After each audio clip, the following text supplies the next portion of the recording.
नमस्कार दोस्तों, आपका अपना चैनल हिंदी जंक्शन पर स्वागत है।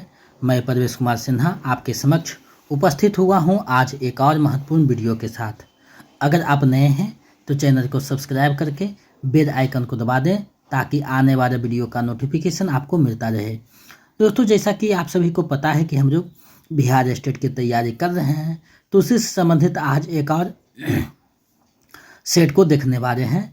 ये सेट में 100 प्रश्न रहेंगे, तो आप लोग वीडियो के अंत तक बने रहिएगा क्योंकि प्रत्येक प्रश्न आपके लिए महत्वपूर्ण है। और इसमें देखिएगा कि प्रश्नों का स्तर कैसे रहता है, तो आप लोग वीडियो के अंत तक बने रहिएगा। स्टेट पेपर 1 का जो एग्ज़ाम है वो 18 और 17 तारीख यानी 17 और 18 अक्टूबर को है। उसी को देखते हुए उसका प्रैक्टिस सेट कर रहे हैं। और आज जो प्रैक्टिस सेट होगा उसके बाद एक प्रैक्टिस सेट और होगा और अंत में एक मैराथन होगा। उसके बाद आप एग्ज़ाम के लिए जाइएगा। एग्ज़ाम अच्छा से जाएगा, हमें पूरा विश्वास है, आपकी तैयारी बेहतर है। तो चलिए देखते हैं आज कौन सा सेट को देखने वाले हैं। तो दोस्तों, आप देख पा रहे हैं Bihar state paper 1 TGT Hindi. तो आज हम लोग पेपर 1 स्टेट का जो पेपर होता है, पेपर 1 101 कोड है जिसका, उसी का हम प्रैक्टिस सेट चौथा देख रहे हैं। यानी इससे पहले 1 से 3 तक और प्रीवियस प्रश्न करवाया जा चुका है। आज चौथा प्रैक्टिस सेट हम लोग देख रहे हैं। तो चौथा प्रैक्टिस सेट में आपके 100 प्रश्न रहेंगे और हर एक प्रश्न जो है आपके लिए अनिवार्य है क्योंकि एक एक प्रश्नों को इसमें संग्रहित किया गया है जो आपकी तैयारी को बेहतर बना सकता है। और देखिए, प्रीवियस ईयर प्रैक्टिस सेट को आप अच्छे से देख लेते हैं तो आपका 12 से 14 नंबर मैच करेगा हूबहू। तो आप लोग वीडियो के अंत तक बने रहिएगा। इसमें जो है 100 प्रश्न हैं और आप लोग के पास समय जो दिया जाता है, कंप्यूटर बेस्ड एग्ज़ाम होता है, तो उसमें आपके लिए जो है 3 घंटे का समय होता है। तो एग्ज़ाम आप अच्छे से दीजिएगा। तो जैसा कि आपको पता है कि एडमिट कार्ड सबका डाउनलोड हो गया है, तो उसी की तैयारी जो है बेहतर करने के लिए प्रैक्टिस सेट करवाया जा रहा है। तो आप लोग अंत तक बने रहिएगा।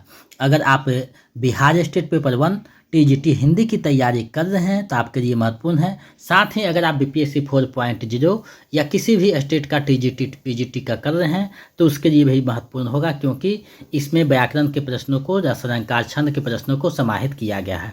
तो आप लोग एक एक प्रश्नों को देखिएगा, अंत में कितना सही होता है कमेंट करके बताइएगा।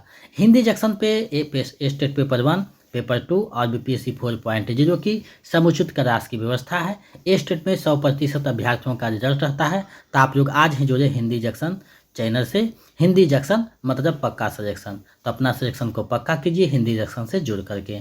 चलिए तो देखते हैं आज के प्रैक्टिस सेट को, यानी चौथा जो प्रैक्टिस सेट है उसको देखेंगे। अगर आप पिछले वीडियो देखना चाहते हैं तो वीडियो के डिस्क्रिप्शन में लिंक लगा हुआ है, आप वहां से अपने अनुसार वीडियो देख सकते हैं। टेलीग्राम चैनल, व्हाट्सएप चैनल से जुड़ सकते हैं। तो चलिए देखते हैं आज के प्रश्नों को।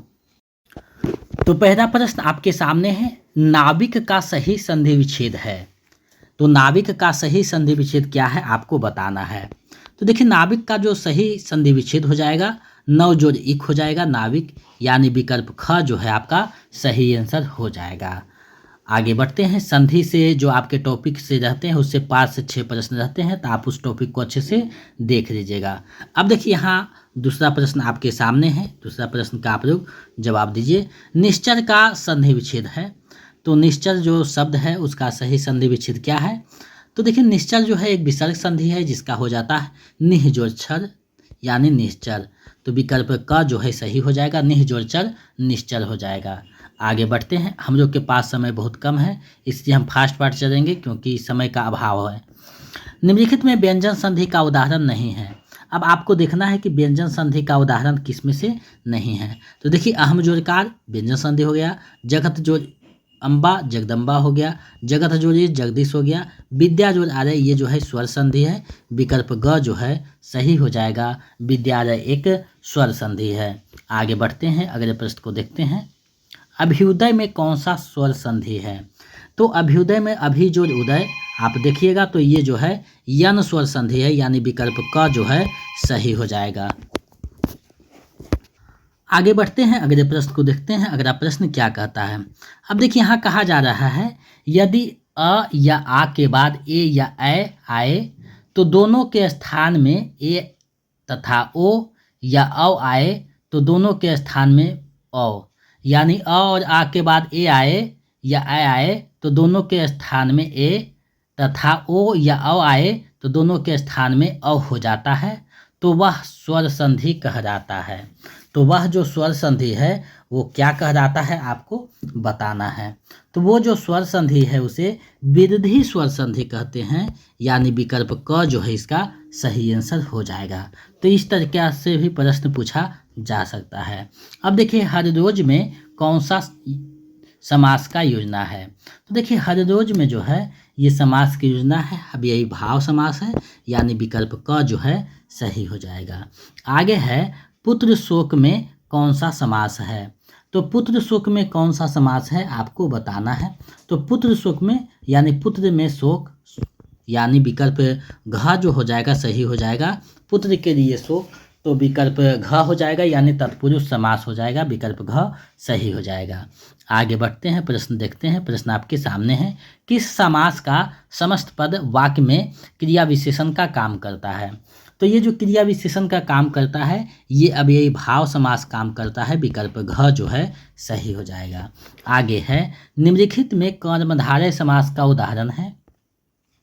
तो कर्मधारय समास का उदाहरण कौन सा है ये आपको बताना है।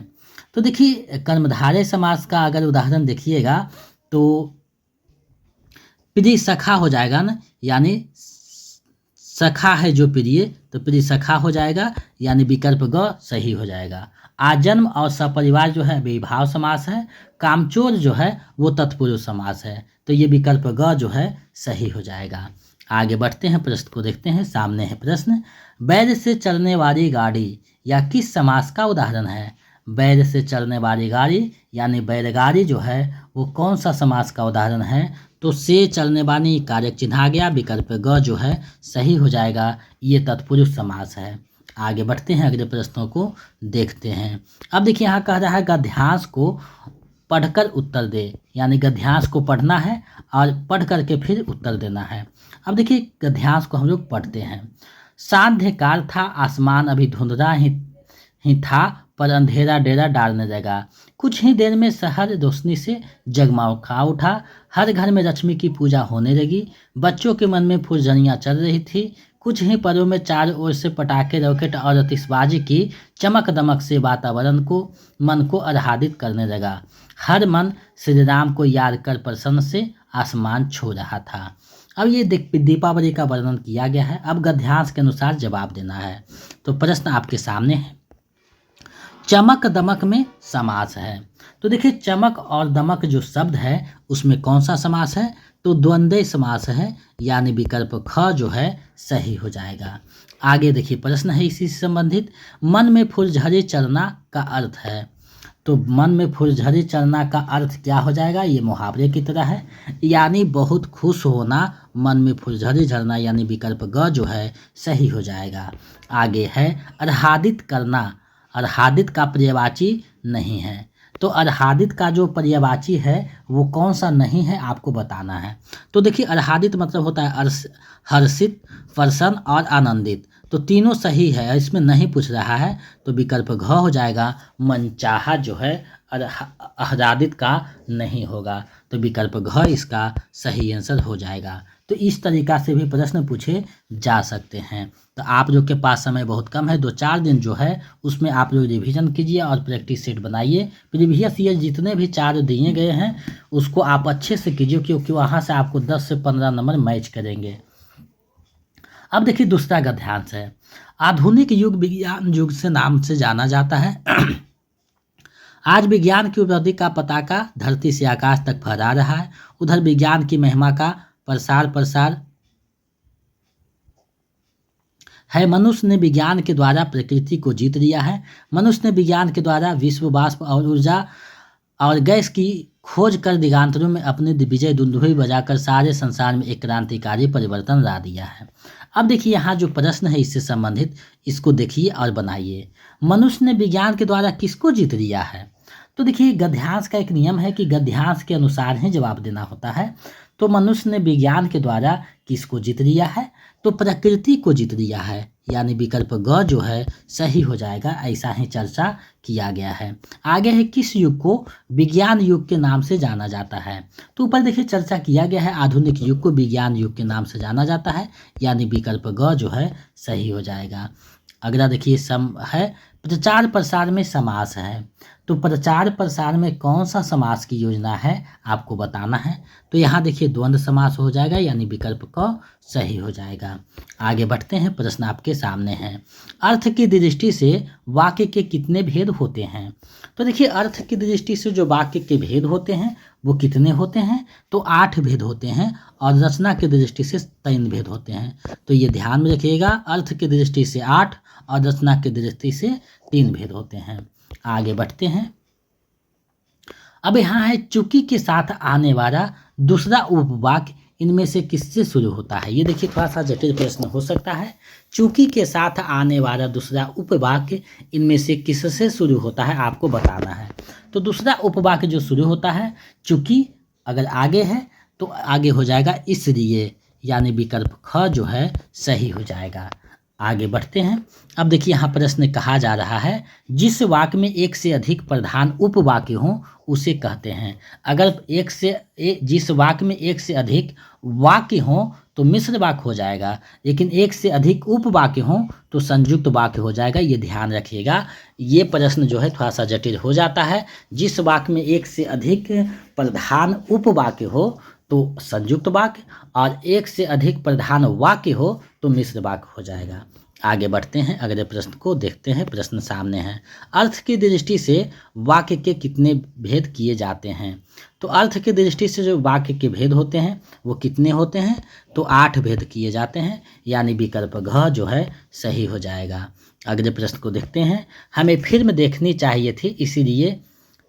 थी इसीलिए पटना आए। हमें फिल्म देखनी थी इसीलिए पटना आए। अब देखिए यहाँ जो है वो आपको बताना है कि यहाँ जो वाक्य है वो कौन सा वाक्य है। तो ये जो वाक्य है ये कौन सा वाक्य है, इसलिए आ गया तो ये संयुक्त वाक्य हो जाएगा, यानी विकल्प ग जो है इसका सही हो जाएगा। आगे बढ़ते हैं, अगले प्रश्न को देखते हैं। सामने है, अपनी सीट पर बैठ जाओ किस वाक्य का उदाहरण है। अपनी सीट पर बैठ जाओ किस वाक्य का उदाहरण है। तो ये जो वाक्य है ये आज्ञावाचक है, यानी विकल्प आज्ञा या आदेशवाचक हो जाएगा। विकल्प क जो है सही हो जाएगा। आगे देखिए कहा गया है संबंधवाचक सर्वनाम कौन सा है। अब देखिए यहाँ सर्वनाम पूछा है, संबंधवाचक सर्वनाम कौन सा है। तो एक आध दो प्रश्न ऐसे रहेंगे जो आउट ऑफ सिलेबस रहेंगे, तो उसको आपको अन्यथा में देना है। तो देखिए जो और सो जो है संबंधवाचक है, तो विकल्प घ सही हो जाएगा। क और ख दोनों, यानी विकल्प घ सही हो जाएगा। आगे देखिए कहा जा रहा है हिंदी में वचन कितने प्रकार हैं। हिंदी में वचन के कितने प्रकार हैं। तो देखिए संस्कृत में आप पढ़िएगा तो एक वचन, द्विवचन और बहुवचन होता है, लेकिन हिंदी में एक वचन और बहुवचन होता है। तो यानी विकल्प क जो है सही हो जाएगा। 2 भेद होते हैं, यानी 2 प्रकार के होते हैं, एक वचन और बहुवचन। तो विकल्प क इसका सही आंसर हो जाएगा। आगे देखिए पूछा गया है रोटा और पगड़ी शब्द है। तो रोटा और पगड़ी शब्द कैसा शब्द है आपको बताना है। तो रोटा और पगड़ी जो शब्द है वो कैसा शब्द है, तो देशज शब्द है, यानी विकल्प क जो है सही हो जाएगा। जिस शब्द का निर्माण देश में हुआ हो उसे देशज कहा जाता है, यानी विकल्प क जो है सही हो जाएगा। आगे बढ़ते हैं, अगले प्रश्न को देखते हैं। प्रश्न आपके सामने है, अड़चन डालना मुहावरे का अर्थ है। तो अड़चन डालना मुहावरे का अर्थ क्या है, यानी बाधा उत्पन्न करना। तो विकल्प ख जो है सही हो जाएगा, यानी बाधा उत्पन्न करना, यानी मुहावरा हो जाएगा अड़चन डालना। आगे है आस्तीन का सांप मुहावरे का सही अर्थ है। तो आस्तीन का सांप मुहावरा जो है उसका सही अर्थ क्या हो जाएगा, तो कपटी मित्र हो जाएगा, यानी विकल्प क जो है सही हो जाएगा। कपटी मित्र, यानी विकल्प क इसका सही आंसर हो जाएगा। आगे बढ़ते हैं, अगले प्रश्न को देखते हैं। अब प्रश्न है आग उगलना मुहावरे का अर्थ है। तो आग उगलना जो मुहावरा है उसका सही अर्थ क्या है, यानी कड़वे बातें करना, कड़वी बातें करना। विकल्प घ जो है सही हो जाएगा। आग से खिलना, आग से जलना, आग उल्टी करना, ये सब नहीं है। कड़वी बातें करना मतलब आग उगलना। आगे बढ़ते हैं, अब देखिए प्रश्न पूछा गया है आ बैद मुझे मार लोकोक्ति का अर्थ है। तो आ बैद मुझे मार जो लोकोक्ति है उसका सही अर्थ क्या होगा, यानी स्वयं मुसीबत मोल देना, यानी स्वयं जो है मुसीबत को बुलाना। विकल्प क जो है सही हो जाएगा। आगे बढ़ते हैं, देखते हैं अगले प्रश्न को। 100 प्रश्नों को हम लोग देखेंगे। आज जो है प्रैक्टिस सेट चौथा चल रहा है, यानी बिहार स्टेट 2025 होने वाला है। उसके लिए पेपर 1 यानी टीजीटी के लिए प्रैक्टिस सेट चौथा कर रहे हैं। तो एक प्रैक्टिस सेट कर और हो जाएगा, यानी 5 प्रैक्टिस सेट हो जाएगा। उसके बाद एक मैराथन होगा और अंत में जो है आप 17-18 को एग्ज़ाम दीजिएगा। अब देखिए यहाँ प्रश्न है, ईमान बेचना मुहावरे का अर्थ है। तो देखिए ईमान बेचना जो मुहावरा है उसका सही अर्थ क्या है आपको बताना है। तो ईमान बेचना मतलब बेईमानी करना, विकल्प ख जो है सही हो जाएगा। अब देखिए कहीं कहीं आपको विकल्प जो मिलेंगे तो हूबहू यही शब्द नहीं होंगे, लेकिन अर्थ यही निकलेगा। यानी शब्द दूसरे हो सकते हैं, कहने के तरीके दूसरे हो सकते हैं, लेकिन अर्थ जो निकलेगा वो यही निकलेगा। तो ये ध्यान दीजिएगा। तो ऐसे प्रश्न भी पूछे जा सकते हैं। सीबीटी मोड्स में आपका एग्ज़ाम है तो उसका जो है प्रैक्टिस कर लीजिएगा, क्योंकि जब फर्स्ट बार कंप्यूटर पे आप हाथ चढ़ाइएगा तो कंट्रोल होने से थोड़ा सा दिक्कत होगा, तो उसको प्रैक्टिस कर दीजिएगा। अब देखिए है, इनमें से कौन सा वाक्य अशुद्ध है। तो अशुद्ध वाक्य को छांटना है। तो देखिए अशुद्ध वाक्य है, शुभ नक्षत्र आ गया, बिल्कुल सही है। संतोष को क्षमा, क्षमा जो है ये इस तरीका से यानी वर्तनी की अशुद्धता है, तो विकल्प ख जो है सही हो जाएगा, ये अशुद्ध है, विकल्प ख सही हो जाएगा। आगे बढ़ते हैं, इनमें से कौन सा वाक्य अशुद्ध है। अब देखिए यहाँ अशुद्ध वाक्य को देखना है। तो रेडियो की उत्पत्ति किसने की। अब देखिए यहाँ रेडियो की उत्पत्ति नहीं, आविष्कार किसने किया और चिन्ह का भी दोष है, तो विकल्प क जो है सही हो जाएगा, ये जो है बिल्कुल अशुद्ध है। आगे बढ़ते हैं, प्रश्न को देखते हैं। प्रश्न आपके सामने हैं, इनमें से कौन सा वाक्य अशुद्ध है, यानी अशुद्ध वाक्य कौन सा है इसमें आपको ढूंढना है। तो देखिए जैन साहित्य प्रकृति में लिखा गया, बिल्कुल सही बात है। पेड़ पर कोयल कूक रही थी, बिल्कुल सही बात। वह बहुत जल्दी वापस लौट आया, वह बहुत जल्दी वापस लौट आया। तो वह बहुत जल्दी वापस लौट आया, ये जो है अशुद्ध वाक्य में है, वह बहुत जल्दी वापस लौट आया, ये अशुद्ध है, तो विकल्प ग जो है सही हो जाएगा। आगे है, इनमें से कौन सा वाक्य अशुद्ध है। तो इनमें से कौन सा वाक्य जो है अशुद्ध है आपको देखना है। तो देखिए ये फल अच्छे नहीं हैं, मुझे निबंध लिखना है, ये दोनों सही है। राम और राम का पुत्र बाजार गया, तो राम और राम का पुत्र नहीं, राम और उसका पुत्र हो जाएगा, तो ये जो है बिल्कुल अशुद्ध है, विकल्प ग सही हो जाएगा। आगे बढ़ते हैं, इनमें से कौन सा वाक्य अशुद्ध है। तो इनमें से कौन सा वाक्य अशुद्ध है आपको बताना है। तो यहाँ देखिए अशुद्ध वाक्य अगर देखिएगा, तो बच्चों ने दौड़ लगा दी, ये सही है। पक्षी कलरव कर रहे थे, ये भी सही है। एक दर्जन केले, ये भी सही है। यह संतरा बहुत खट्टी है नहीं, यह संतरा बहुत खट्टा है, तो विकल्प घ जो है सही हो जाएगा। तो वाक्य अशुद्धि वाले जो टॉपिक बताए हैं उसमें बताया गया है कि कहाँ कहाँ गलती हो सकता है। तो उन सारे बिंदुओं पर अगर आप विचार कर लीजिएगा तो आपका 9 से 10 प्रश्न रहता है शुद्ध अशुद्ध से, जो आपका सही हो जाएगा। तो ज़रूर आप विचार कीजिए उन सारे प्रश्नों पे और उन सारे टॉपिकों पे, ताकि आपका जो है सही हो सके एक एक नंबर। अब देखिए यहाँ है, इतने धन्य मानी व्यक्ति कौन सा पदबंध है। तो इतने धन्य मानी व्यक्ति जो आया है वो संज्ञा पदबंध है, यानी विकल्प क जो है सही हो जाएगा। आप लोग अंत तक बने रहिएगा, क्योंकि प्रत्येक प्रश्न आपके लिए महत्वपूर्ण है। बहुत पहले से, वह पहले से बहुत कम खाया, रेखांकित शब्द में कौन सा पदबंध है। तो वह पहले से बहुत कम खाया, अगर यहाँ रेखांकित शब्द को देखिएगा तो हो जाएगा पहले से बहुत कम, तो ये जो है क्रिया विशेषण का काम कर रहा है, तो विकल्प ख हो जाएगा, यानी क्रिया विशेषण पदबंध हो जाएगा। तो पदबंध से भी 5 प्रश्न पूछे जाते हैं। क्रिया का कार्य करने वाला पद समूह कहलाता है। तो जो क्रिया का कार्य करने वाला पद समूह होता है उसे क्या कहा जाता है, तो उसे क्रिया पदबंध कहा जाता है, यानी विकल्प ग जो है सही हो जाएगा। आगे बढ़ते हैं, अगले प्रश्न को देखते हैं। प्रश्न आपके सामने हैं, ममता बहुत तेज गति से लिखती है। तो ममता बहुत तेज गति से, तो बहुत तेज गति जो है वो कौन सा पदबंध है, तो वो जो है क्रिया की विशेषता बता रहा है, यानी क्रिया विशेषण पदबंध है, विकल्प ख जो है सही हो जाएगा। आगे है, राहुल फुटबॉल खेलकर चला गया, रेखांकित जो शब्द है उसमें कौन सा पदबंध है। तो रेखांकित जो शब्द है उसमें राहुल फुटबॉल।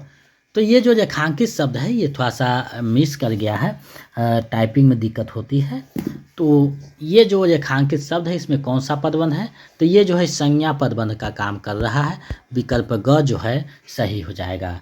देखिए होता क्या है कि आपको कभी कभी एग्जाम में रेखांकित दे देगा, लेकिन रेखांकित नहीं किया हुआ रहेगा, क्योंकि एक बार एग्जाम में देखा जा चुका है।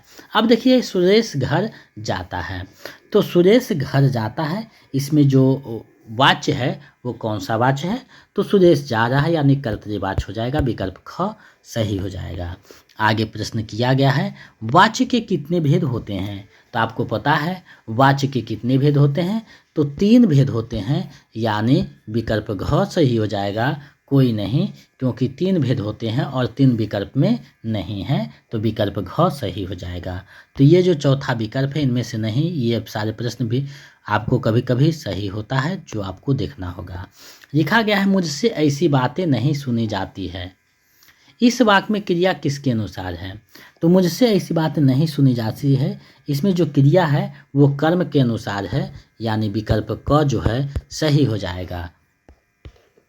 आगे है तुम गा नहीं सकते, तुम गा नहीं सकते, यहाँ लिखा हुआ है, ये PDF बनाने में ऐसे हुआ है, तुम गा नहीं सकते वाक्य को भाववाच्य में बदलिए। तो भाववाच्य में अगर इसको बदलिएगा तो हो जाएगा तुमसे गाया नहीं जा सकता, यानी विकल्प ग जो है सही हो जाएगा। तुमसे गाया नहीं जा सकता, विकल्प ग सही हो जाएगा। आगे है किस वाच्य में केवल सकर्मक क्रिया का प्रयोग होता है, तो किस वाच्य में केवल सकर्मक क्रिया का प्रयोग होता है आपको बताना है। तो देखिए सकर्मक क्रिया जो आता है वो हमेशा कर्म वाच्य में आता है, और कर्तरी वाच्य में सकर्मक अकर्मक दोनों आता है, और भाव वाच्य में केवल अकर्मक क्रिया आता है। तो ये ध्यान रखिएगा, क्योंकि ऐसे प्रश्न भी पूछे जा सकते हैं। तो एक एक प्रश्न जो आपके लिए महत्वपूर्ण है उसको मैंने यहाँ संग्रहित करने का प्रयास किए हैं, ताकि आपका तैयारी बेहतर हो सके। तो इसका सही आंसर विकल्प ख हो जाएगा। आगे बढ़ते हैं। अब देखिए यहाँ कहा गया है मारा गया हाय वाह, अब इसको जो है शुद्ध करना है, तो शुद्ध कीजिएगा, तो इसका सही क्या होगा, वह मारा गया है, ये तो गलत है, वह हाय मारा गया, ऐसा नहीं, हाय वह मारा गया बिल्कुल सही है, यानी विकल्प ग जो है सही हो जाएगा। आगे बढ़ते हैं, प्रश्न आपके सामने है, निम्नलिखित में से शुद्ध वाक्य का चयन कीजिए। तो शुद्ध वाक्य का चयन कीजिए, कौन सा शुद्ध वाक्य है, तो देखिए शुद्ध वाक्य हो जाएगा नदियों के पानी से सिंचाई की जाती है, नदियों की पानी से सिंचाई की जाती है, विकल्प क जो है सही हो जाएगा, बिल्कुल शुद्ध है। नदियों के पानी सिंचाइयाँ जो है नहीं, नदी के पानी में भी गलत है, तो विकल्प क सही हो जाएगा, शुद्ध का चयन करना है। आगे देखिए अब यहाँ दिया गया है निम्न में कौन सा वाक्य शुद्ध है, तो कौन सा वाक्य शुद्ध है आपको देखना है। तो देखिए तुमने बहुत किताबें एकत्र कर ली, बिल्कुल शुद्ध है, यानी विकल्प क जो है सही हो जाएगा। यहाँ देखिए शुद्ध गाय की घी दो, तो शुद्ध नहीं, गाय की शुद्ध घी दो, ये होना चाहिए, तो विकल्प क सही हो जाएगा। आगे है निम्न में कौन सा वाक्य शुद्ध है, तो कौन सा वाक्य शुद्ध है आपको बताना है। तो यहाँ जो वाक्य शुद्ध है झूठी गवाही मत देना, बिल्कुल शुद्ध है, यानी विकल्प क जो है सही हो जाएगा, झूठी गवाही मत देना बिल्कुल शुद्ध वाक्य है। आगे बढ़ते हैं। अब देखिए यहाँ कहा गया है पदों या शब्दों के कर्मगत सार्थक मेल को कहते हैं, तो पदों या शब्दों के कर्मगत सार्थक जो मेल है उसे क्या कहा जाता है, तो उसे कहा जाता है वाक्य, यानी विकल्प क जो है सही हो जाएगा, उसे वाक्य कहा जाता है। आगे बढ़ते हैं, प्रश्न आपके सामने है, रहमन पानी राखिए बिन पानी सब सून, पानी गए ना उबरे मोती मानुष चून। इस उदाहरण में कौन सी शब्द शक्ति है, यानी यहाँ जो शब्द शक्ति दिया गया है, तो ये जो पंक्ति है इसमें कौन सी शब्द शक्ति है आपको बतानी है। तो ये जो पंक्ति है इसमें जो शब्द शक्ति हो जाएगा, पानी का जो है व्यंजना किया जा रहा है, तो व्यंजना हो जाएगा, यानी विकल्प ग सही हो जाएगा।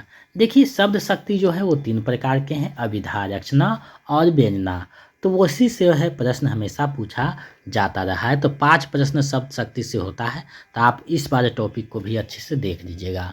अबरा जीवन हाय तुम्हारी यही कहानी, आंचल में है दूध और आँखों में पानी।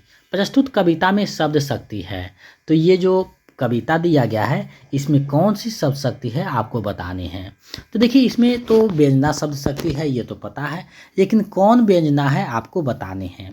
तो यहाँ जो व्यंजना आई है वो कौन व्यंजना है, तो अर्थी व्यंजना हो जाएगा, यानी विकल्प क जो है इसका सही आंसर हो जाएगा। व्यंजना के दो भेद होते हैं, शाब्दिक व्यंजना और अर्थी व्यंजना, ये ध्यान में रखिएगा। आगे बढ़ते हैं, प्रश्न आपके सामने है।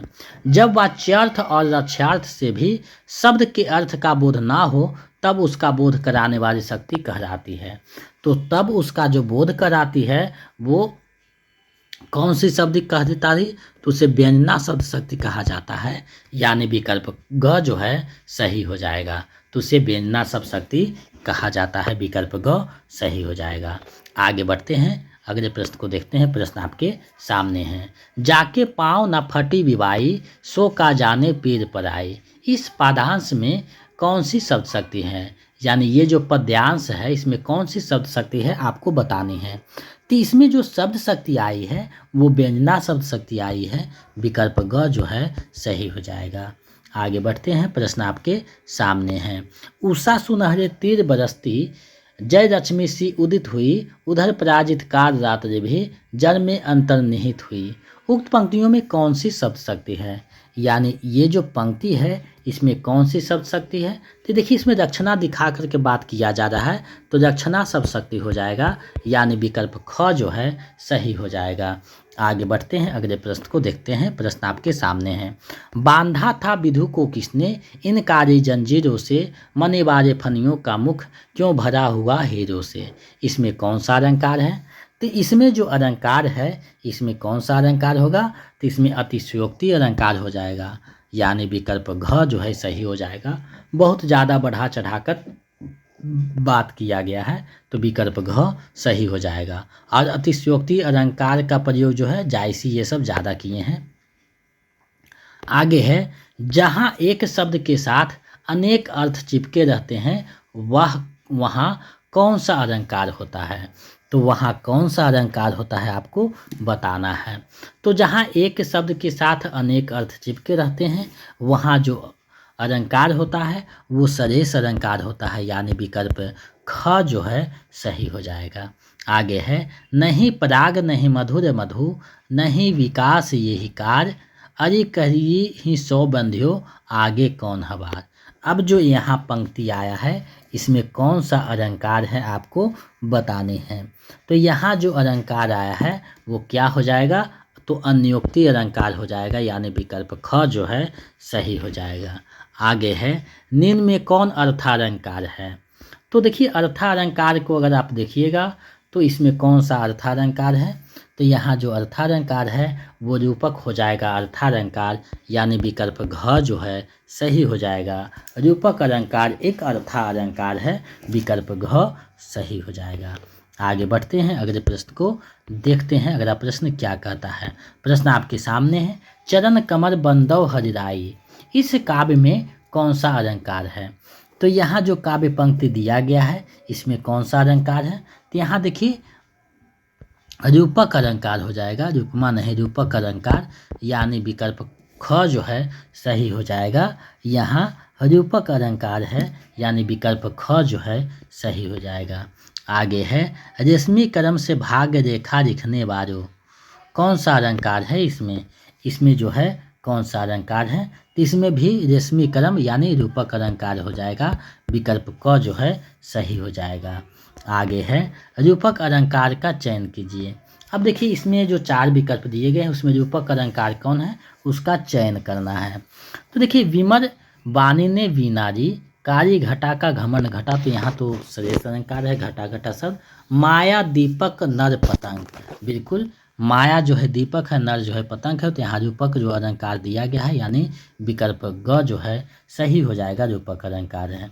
आगे बढ़ते हैं, कंज करी करिका रतान सिर सारी है में कौन सा अलंकार है, यानी ये जो पद है इसमें कौन सा अलंकार है आपको बताना है। तो इसमें जो अलंकार है रूपक और अनुप्रास दोनों है, यानी क वृत्ति की पुनर्वृत्ति हुई है, तो विकल्प ग जो है सही हो जाएगा। क और ख दोनों सही है, तो विकल्प ग सही हो जाएगा। आगे बढ़ते हैं, प्रश्न आपके सामने है। सब प्राणियों के मत मनोमयसूर आह नाच रहा है, कौन सा अलंकार है? तो यहाँ जो अलंकार है वो कौन सा है? तो रूपक अलंकार हो जाएगा, यानी विकल्प मन जो है नाच रहा है, तो विकल्प ग जो है सही हो जाएगा। आगे है, कनक कनकते 100 गुनी मादकता अधिकाय, इस पंक्ति में कौन सा अलंकार है? तो यहाँ जो पंक्ति आया है इसमें कौन सा अलंकार हो जाएगा? तो यमक हो जाएगा, यानी कनक का जो है दोनों जगह दो अर्थ है, तो विकल्प घ जो है सही हो जाएगा, यहाँ यमक अलंकार है। आगे बढ़ते हैं, अगले प्रश्न को देखते हैं। प्रश्न आपके सामने है, जहाँ उपमेय पर उपमान का आरोपण हो वहाँ कौन सा अलंकार होगा? जहाँ उपमेय पर उपमान का आरोपण हो वहाँ कौन सा अलंकार हो जाएगा? तो वहाँ जो है रूपक अलंकार होगा, यानी विकल्प ख जो है सही हो जाएगा। आगे है, मुख चंद्रमा के समान सुंदर है, यहाँ कौन सा अलंकार है? मुख चंद्रमा के समान सुंदर है, तो यहाँ कौन सा अलंकार है? तो यहाँ उपमा अलंकार है, उपमा दिया जा रहा है, विकल्प क जो है सही हो जाएगा।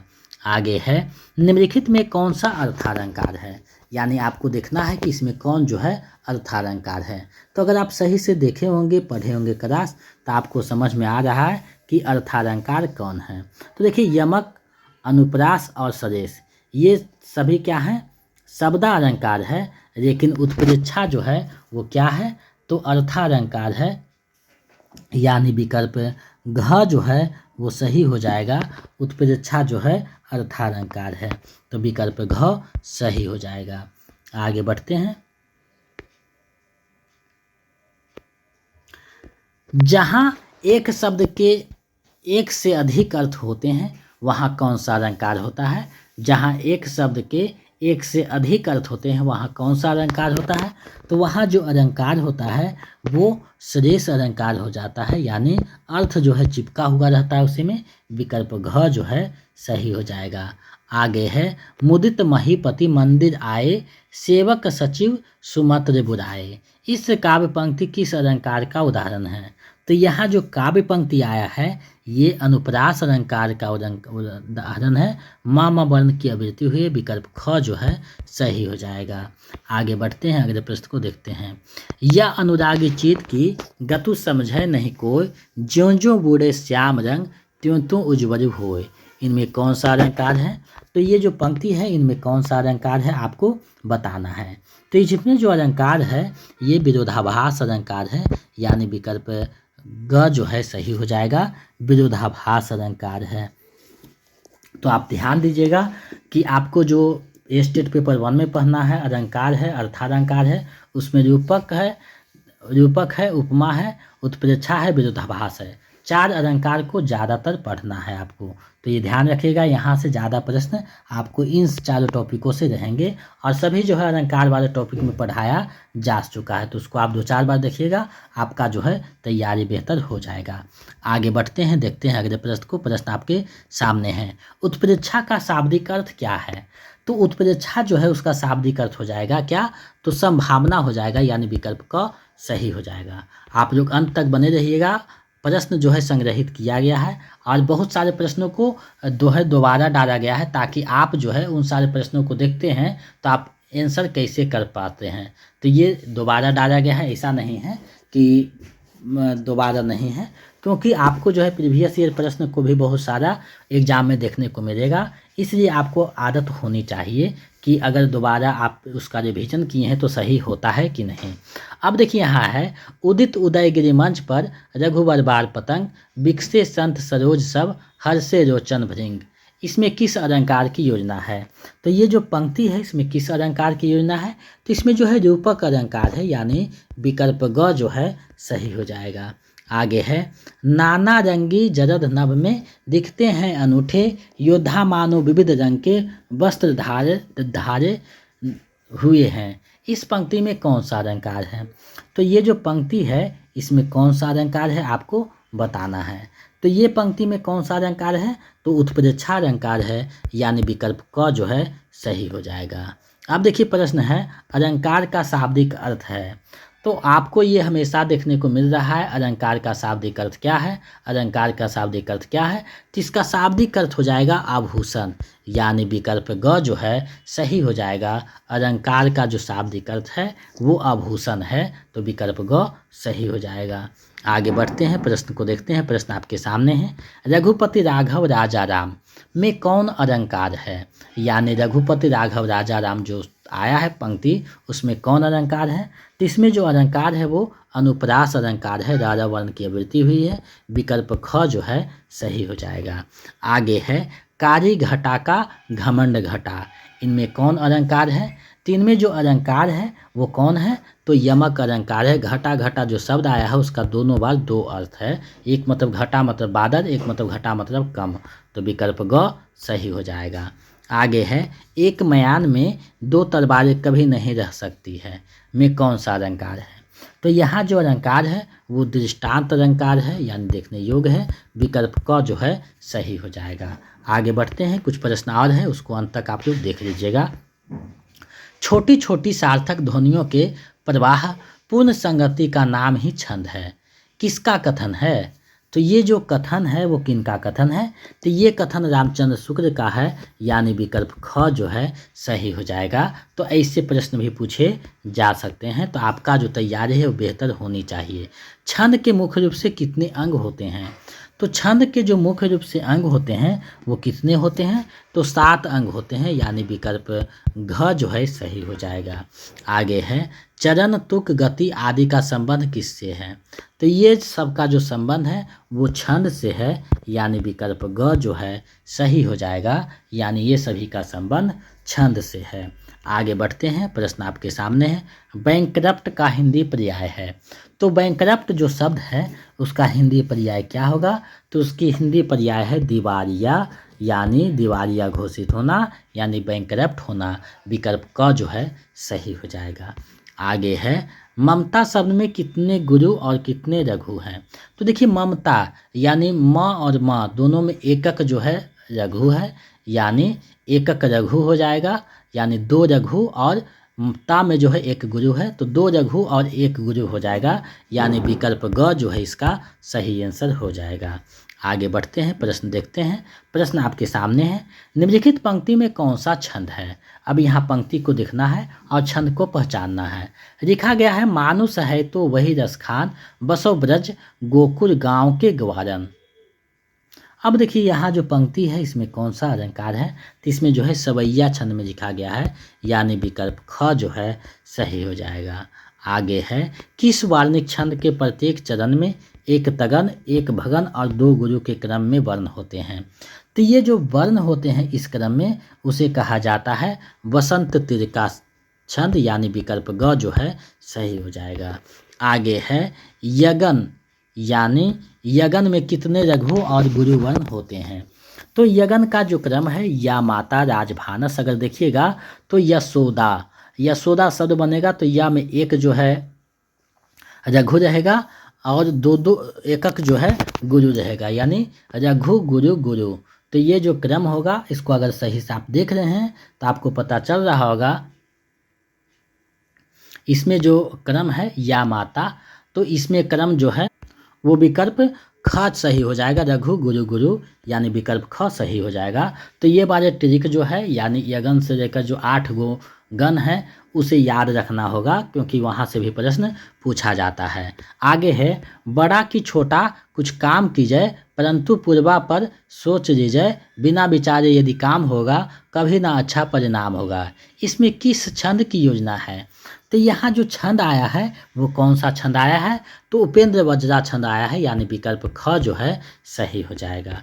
अब देखिए यहाँ प्रश्न पूछा गया है, किस वार्णिक छंद के प्रत्येक चरण में 11 वर्ण नहीं होते हैं, तो 11 वर्ण नहीं होते हैं, तो आपको देखना है कि किस में नहीं होते हैं। देखिए इंद्र वज्रा और उपेंद्र वज्रा और सारणी तीनों में होते हैं, यहाँ कोई दूसरा विकल्प रहना चाहिए जो कि नहीं लिखा गया है, तो विकल्प घ हो जाएगा, यानी इनमें से कोई नहीं, इस सभी की जगह इनमें से कोई नहीं होगा या कोई दूसरा छंद होगा, ये थोड़ा सा मिस्टेक हुआ है तो इसको सुधार दिया जाएगा। तो ये हो जाएगा, यानी इंद्र वज्रा, उपेंद्र वज्रा और सारणी, सभी में जो है 11 वर्ण होते हैं, लेकिन अगर कोई दूसरा छंद आता है तो उसमें जो है नहीं होता है, जो कि इनमें से कोई नहीं था। ये थोड़ा सा टाइमिंग में नहीं देख पाए हैं क्योंकि समय का अभाव हो रहा है। तो खैर कोई बात नहीं, इसको हम यहाँ बता दे रहे हैं, आगे सुधार करके दिया जाएगा आपको। अब देखिए यहाँ है काव्य शोभाया कृताय धर्मा गुना, किसका दिया गया काव्य गुण की परिभाषा है, यानी ये पंक्ति से किसने काव्य गुण की परिभाषा को गढ़ा है यानी दिया है। तो ये जो पंक्ति है इसके माध्यम से आचार्य जो वामन है वो काव्य गुण की जो है परिभाषा देते हैं, यानी उनकी जो रचना है काव्यालंकार सूत्रवृत्ति उसमें दिया गया है, विकल्प क जो है सही हो जाएगा। आगे है आचार्य दंडी ने काव्य गुणों की संख्या कितनी मानी है। तो आचार्य दंडी ने जो काव्य गुणों की संख्या मानी है वो कितनी मानी है, तो मानी है 10, यानी विकल्प घ जो है सही हो जाएगा। भरत मुनि भी 10 माने हैं, तो ये ध्यान में रखिएगा। आगे है मंद मंद मुरली बजावत अधर धरे मन बन निकसो मुकुंद मधुवंत से, यहाँ कौन सा अलंकार है आपको बताना है, सॉरी यहाँ कौन सा काव्य गुण है। तो यहाँ जो काव्य गुण आया है वो कौन सा है, तो इसमें जो है मन मधुर्य काव्य गुण है, यानी विकल्प ग जो है सही हो जाएगा। आगे है मधुर मधुर मेरे दीपक जर, इस पंक्ति में कौन सा काव्य गुण है, तो मधुर मधुर मेरे दीपक जर इसमें जो आया है इसमें भी मधुर्य काव्य गुण आया है, यानी विकल्प ख जो है सही हो जाएगा। आगे बढ़ते हैं, प्रश्न आपके सामने है, निम्न में कौन सा रस में माधुर्य गुण नहीं पाया जाता, यानी किसमें जो है कौन सा वो रस है जिसमें माधुर्य गुण नहीं पाया जाता है। तो देखिए करुण शांत और श्रृंगार तीनों में पाया जाता है, लेकिन विभत्स में नहीं पाया जाता है, तो विकल्प घ जो है सही हो जाएगा, यानी विभत्स। आगे बढ़ते हैं, प्रश्न आपके सामने है, निम्नलिखित में से भक्ति रस के प्रतिष्ठापक आचार्य कौन हैं। तो भक्ति रस को जो स्थापित किया है वो कौन किए हैं, तो रूप गोस्वामी ने किया है, आचार्य रूप गोस्वामी, यानी विकल्प क जो है सही हो जाएगा।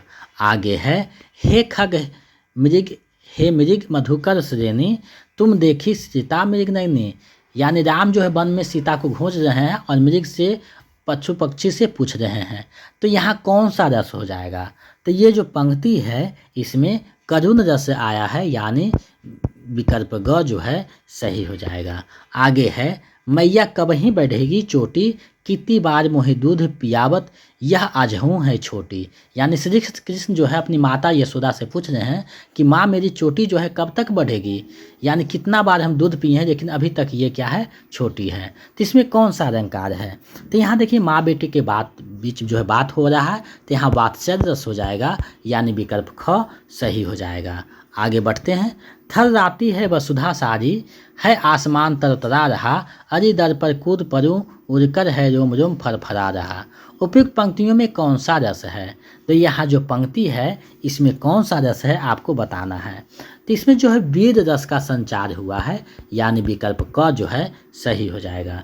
चलिए इस वीडियो का अंतिम और 100वां प्रश्न देखते हैं। प्रश्न आपके सामने है, वाक्यम रसात्मकम काव्यम, ये किसकी परिभाषा है, यानी ये जो परिभाषा दिया गया है काव्य का ये किसकी परिभाषा है आपको बताना है। तो ये जो परिभाषा है आचार्य विश्वनाथ का है, यानी जो वाक्य आनंद उत्पन्न करे यानी रसात्मक हो वही क्या है काव्य है, तो विकल्प ग सही हो जाएगा। तो आज हमने आपको प्रैक्टिस सेट 4 करवाया है, तो इसमें आपका 100 प्रश्नों में कितना सही हुआ है उसको कमेंट कीजिए। 2-4 जगह जो है टाइपिंग मिस्टेक था उसको सुधार दिया जाएगा और आपको जो है प्रोवाइड करवाया जाएगा, तो उसमें सुधार दिया जाएगा। बाकी वीडियो बताते वक्त हम सुधारने के लिए आपको बता दिए हैं, आप नोट्स बनाइएगा वहाँ भी सुधार दीजिएगा। अब देखिए चौथा प्रैक्टिस सेट हो गया, एक प्रैक्टिस सेट और देखेंगे 5वां कर, उसके बाद मैराथन होगा। तो आप लोग चैनल पे जुड़े रहें, हिंदी जंक्शन चैनल पे संपूर्ण तैयारी है और आप लोग जो है अभी रिवीजन में रहें, क्योंकि 2-3 दिन समय है। अगर 2-3 दिन भी सभी टॉपिकों को अच्छा से देख लेते हैं, 2-3 बार छोटा सिलेबस है, तो अगर आप इसको अच्छे से देख देते हैं, प्रीवियस क्वेश्चनों को 2-3 बार बना देते हैं, तो आपका रिजल्ट कोई नहीं रोक सकता।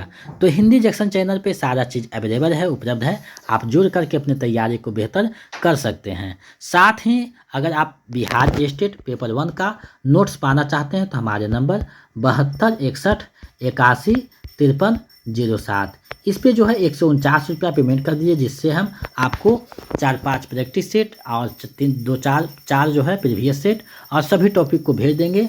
और समय अभी 2-4 दिन बचा हुआ है, यानी 17-18 को एग्ज़ाम है, आज 14 तारीख हुआ है। तो अभी आपके पास 3-4 दिन जो समय है उसको अच्छे से अगर देख लेते हैं तो आपका रिजल्ट कोई नहीं रोक सकता, अच्छे रिजल्ट हो जाएगा। हिंदी जंक्शन के माध्यम से 100% अभ्यर्थियों का रिजल्ट रहता है, तो आप भी हिंदी जंक्शन से जुड़िए, अपना सेक्शन को पक्का कीजिए। तो आज के लिए बस इतना है। अगर आप नए हैं तो चैनल को सब्सक्राइब करके बेल आइकन को दबा दें ताकि नोटिफिकेशन समय से मिलता रहे। मिलते हैं नए वीडियो में। जय हिंद।